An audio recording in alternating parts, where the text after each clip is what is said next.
कोलकाता के RG Kar government medical college में एक इंसिडेंट हुआ है जहां पर एक लेडी डॉक्टर को बहुत बुरी तरह से टॉर्चर किया गया है और बाद में उसका मर्डर कर दिया गया है। लेकिन बहुत सारे लोग ऐसे हैं जो इस पूरे केस को दबाना चाहते थे। ऐसा मैं क्यों कह रहा हूं? क्योंकि स्टार्टिंग में कुछ ऐसे बयान दिए गए थे लाइक जैसे कि ये मर्डर नहीं है, उस लड़की ने सुसाइड किया है क्योंकि उसकी मेंटल कंडीशन सही नहीं थी। और जहां पर विक्टिम की बॉडी मिली थी उसके कुछ ही फीट दूर रेनोवेशन का काम स्टार्ट कर दिया था। आमतौर पर जहां पर विक्टिम की बॉडी मिलती है वहां पर किसी भी तरह का काम या कुछ भी नहीं किया जाता, पूरी जगह को सीज कर दिया जाता है ताकि एविडेंस को ना हिलाया जा सके। लेकिन ऐसा नहीं हुआ। पुलिस ने भी अपना काम सही से नहीं किया ताकि केस को कहीं पर दबा दिया जा सके। लेकिन उसके बाद सभी डॉक्टर्स ने प्रोटेस्ट करना शुरू कर दिया और ये जो न्यूज थी ये सोशल मीडिया पर वायरल हो गई, जिसके बाद मीडिया को इसका अटेंशन मिला। फिर जाकर इस केस पर थोड़ी सी कार्रवाई की गई। तो आज इसी इंसिडेंट के बारे में हम लोग डिस्कस करेंगे।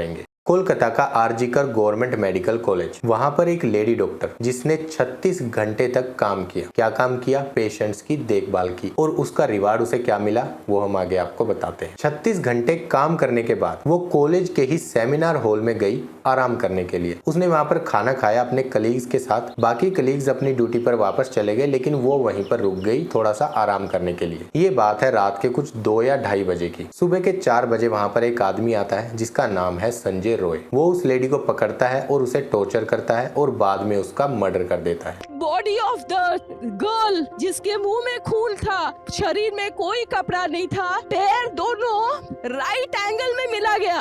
एक पाँव बेड के इस तरफ, एक पाँव बेड के इस तरफ मिला गया। जब तक पेल्विक गर्डल नहीं टूटता है इस तरह 2 पाँव को नहीं चीरा जा सकता है। चश्मे को कूटा गया जिसके वजह से आंखों से खून निकल गया।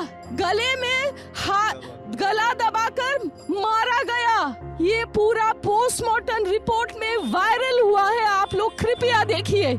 I promise you that not a grain of the words I utter today is a lie. सुबह 7:30 बजे के करीब उसकी बॉडी को देखा जाता है और उसके 3 घंटे के बाद उसके पेरेंट्स को इन्फॉर्म किया जाता है। लेकिन जब उसके पेरेंट्स आते हैं तो उनको उसकी बॉडी दिखाई नहीं जाती है, उनको बाहर वेट कराया जाता है। इसके बाद उसी कॉलेज का प्रिंसिपल सबके सामने आकर पूरी बेशर्मी के साथ ये स्टेटमेंट बोलता है कि वो डॉक्टर की मेंटल कंडीशन सही नहीं थी जिसकी वजह से उसने सुसाइड की है। बहुत ज्यादा काम करने की वजह से शायद उसकी मेंटल कंडीशन सही नहीं होगी। साले तेरी मेंटल कंडीशन सही है, तू भी तो डॉक्टर है, तू भी तो काम करता होगा, तू कर लेता सुसाइड। केस को बंद करने की सारी कोशिश की गई। जहां पर विक्टिम की बॉडी मिली थी उससे कुछ ही फीट दूर उन्होंने रेनोवेशन का काम स्टार्ट कर दिया, तोड़फोड़ करनी स्टार्ट कर दी और पुलिस वहां पर बैठकर पूरी बेशर्मी के साथ ये होते हुए देख रही है। आमतौर पर क्राइम सीन्स को पूरी तरह से सील कर दिया जाता है, लेकिन भैया ये तो कोलकाता है, वहां पर तो ये सब चीजें आम बात है। इसके बाद सभी डॉक्टर्स ने इकट्ठे होकर प्रोटेस्ट करना स्टार्ट करा और ये न्यूज सोशल मीडिया पर वायरल हो गई, जिसके बाद हमारी मीडिया का ध्यान भी इस पर गया और मीडिया से, सोशल मीडिया से और सभी तरह के प्रोटेस्टर से काफी सारा प्रेशर आने के बाद कोलकाता की सीएम ममता बनर्जी ने पुलिस को ये वार्निंग दी कि इस केस में जल्दी से जल्दी कोई कार्रवाई करो और कुछ प्रोग्रेस दिखाओ, वरना इस केस को सीबीआई को दे दिया जाएगा। अब इस केस में कुछ की पॉइंट्स थे। सेमिनार हॉल जहां पर ये पूरा इंसिडेंट हुआ था वहां पर कोई भी सीसीटीवी कैमरा नहीं था। जब पुलिस ने यहाँ पर कार्रवाई करनी स्टार्ट करी तो उनको वहां पर एक ब्लूटूथ हेडसेट मिला जिसको सभी दोषियों के मोबाइल से कनेक्ट कर देखा गया। एंड में जाकर ये हेडसेट संजय रॉय के फोन से कनेक्ट हो गया और संजय रॉय ने भी अरेस्ट होने के बाद अपना जुर्म कबूल कर लिया। लेकिन अभी तक उस डॉक्टर पर कोई कार्रवाई नहीं की गई है जिसने स्टार्टिंग में ये बोला था कि उसकी मेंटल कंडीशन सही नहीं थी जिस वजह से उसने सुसाइड किया था। जानते हो उस प्रिंसिपल के साथ क्या हुआ है? उसने अपना रेजिग्नेशन दिया और तुरंत उसे दूसरे मेडिकल कॉलेज में प्रिंसिपल बना दिया गया। ये तो हालत है इन लोगों की। अभी संजय रॉय के बारे में थोड़ा सा डिस्कशन करते हैं कि ये किस तरह का इंसान था। ये जो संजय रॉय है इस पर पहले भी सेम कॉलेज से एक और लड़की ने कंप्लेंट दर्ज करवाई थी कि ये उसको हैरेस कर रहा है। ऐसे ही एक और लड़की ने भी इस पर कंप्लेंट दर्ज करवाई थी कि जब वो दवाई लेने के लिए मेडिकल स्टोर पर गई तो उसकी स्लिप से इसने उसका फोन नंबर ले लिया। उसके बाद महीनों तक इसे टॉर्चर करता रहा, उसे हैरेस करता रहा कि उससे मिलने आओ वरना बुरा होगा। लेकिन पुलिस ने वहां भी इस पर कोई कार्रवाई नहीं की। संजय रॉय की 4 शादियां हुई हैं। उसकी 3 बीवियां उसे छोड़कर जा चुकी हैं। रीजन डोमेस्टिक वायलेंस, उसका बिहेवियर सही नहीं है। और उसकी एक बीवी की डेथ हो चुकी है, रीजन कैंसर। लेकिन इस तरह का जो आदमी होता है ये कैंसर से भी ज्यादा खतरनाक है। उस पर इतने सारे केस थे लेकिन पुलिस ने उस पर कोई कार्रवाई नहीं की। ऐसा इंसान जो कि जेल में होना चाहिए वो बाहर घूम रहा है। और शॉकिंग बात जानते हो क्या है? अपनी बाइक के आगे उसने पुलिस लिखा हुआ है और वो कोई पुलिस ऑफिसर नहीं है। मतलब इतने केस थे उसके खिलाफ, पुलिस ने कोई कार्रवाई नहीं की। वो इंतजार कर रहे थे कि ये कुछ बड़ा करे। जैसे हमारे देश को ओलंपिक्स में गोल्ड मेडल थोड़े कम मिले हैं तो हम इस तरह के काम करके पूरी दुनिया में अपने देश का नाम रोशन करते हैं। पुलिस भी इंतजार कर रही थी कि ये कुछ ऐसा करे जिससे पूरी दुनिया में इसका नाम हो, उसके बाद हमें भी थोड़ा गर्व महसूस होगा इसे अरेस्ट करने में। अब बात आती है मेडिकल कॉलेज की। इस तरह के बंदा जिस पर इतने सारे केस हैं और उसी कॉलेज की एक लड़की ने इस पर हैरेसमेंट का केस भी फाइल करा है, उस बंदे को इतनी रात को कॉलेज में एंट्री मिली कैसे? और वो घुसकर सीधा सेमिनार हॉल तक कैसे आ गया? वहां पर सिक्योरिटी नाम की कोई चीज है या नहीं है? कॉलेज पर और पुलिस पर बहुत सारा प्रेशर आने के बाद बॉडी का पोस्टमार्टम किया गया। सोशल मीडिया पर उसकी रिपोर्ट घूम रही है जिसे अगर आप देखोगे तो आपको पता चलेगा कि कितनी बुरी तरह से उसे टॉर्चर किया गया है। मल्टीपल फ्रैक्चर्स हुए हैं और उस रिपोर्ट से ये भी सामने आया है कि ये कोई एक आदमी का काम नहीं है, इट्स अ गैंग रेप। लेकिन संजय राउत ने ये बोला है कि ये पूरा इंसिडेंट उसने किया है। अब ये बात बिल्कुल क्लियर है कि किसी और को बचाने की कोशिश की जा रही है जिसके कनेक्शन ज्यादा अंदर तक है। और ये भी सिर्फ इसलिए पकड़ा गया है क्योंकि सोशल मीडिया पर ये जो न्यूज थी ये वायरल हो गई। उसके बाद ये मीडिया के पास चली गई, जिसके बाद बहुत सारा प्रेशर बना, तब जाके इस इंसान को पकड़ा गया है। अब एक बात ये भी है कि इंडिया में जो लोग हैं वो हर चीज को अपने पर्सपेक्टिव से देखते हैं। अगर इस इंसान का नाम संजय रॉय की जगह पर शहजादा होता तो इसमें थोड़ा सा हिंदू मुस्लिम का भी एंगल आता, फिर लोगों को ज्यादा इंटरेस्ट बनता है ये चीज देखने में। फिर ये जो पूरा प्रोटेस्ट है, यहाँ पर सिर्फ डॉक्टर नहीं होते और भी लोग इसमें आते। और मैं ऐसा क्यों बोल रहा हूँ? क्योंकि थोड़े दिन पहले मणिपुर में भी सेम इंसिडेंट हुआ था जहाँ पर कुछ औरतों को बिना कपड़ों के परेड कराया गया था, लेकिन हमारे मेन मीडिया ने इस चीज को बिल्कुल नहीं दिखाया। वो कहाँ बिजी थे? सीमा हैदर को दिखाने में। उसके बाद लद्दाख में एक आदमी अनशन पर बैठा रहा, उन्होंने वो नहीं दिखाया। वो क्या दिखा रहे थे? सीमा हैदर के बारे में। पाकिस्तान से एक लड़की आई है, ये जासूस है, रह रही है वो यहीं, लेकिन पूरे देश में 24 घंटे यही न्यूज चलती रही। मणिपुर को नहीं दिखाया गया। क्यों? क्योंकि वहां पर बीजेपी की सरकार थी। अब यहाँ पर दूसरी सरकार है तो इसको मेन मीडिया दिखा रहा है। और फ्यूचर में अगर कभी किसी और पार्टी की सरकार आ जाती है, लाइक जैसे कि कांग्रेस की या आम आदमी पार्टी की, तो ये जो मीडिया है ना, ये उन्हीं के फेवर वाली न्यूज दिखाएगा। अभी सब लोग बहुत ज्यादा गुस्से में हैं, लेकिन एक महीने बाद सब लोग किसी और चीज के पीछे पड़ जाएंगे। उसके बाद ये जो केस है ये सिर्फ एक फाइल बन के रह जाएगा। और लोगों की इसी सोच की वजह से ये इस तरह के लोगों के जो हौसले हैं वो बढ़ते जा रहे हैं, क्योंकि उन्हें पता है उन्हें सजा तो नहीं मिलेगी और 4 दिन लोग बातें करेंगे, बाद में भूल जाएंगे। सेम चीज हुई थी निर्भया केस में। उस लड़की के साथ कितना बुरा हुआ, लेकिन सालों बाद जाकर उसके अक्यूज्ड को सजा मिली। चलो अच्छा हुआ,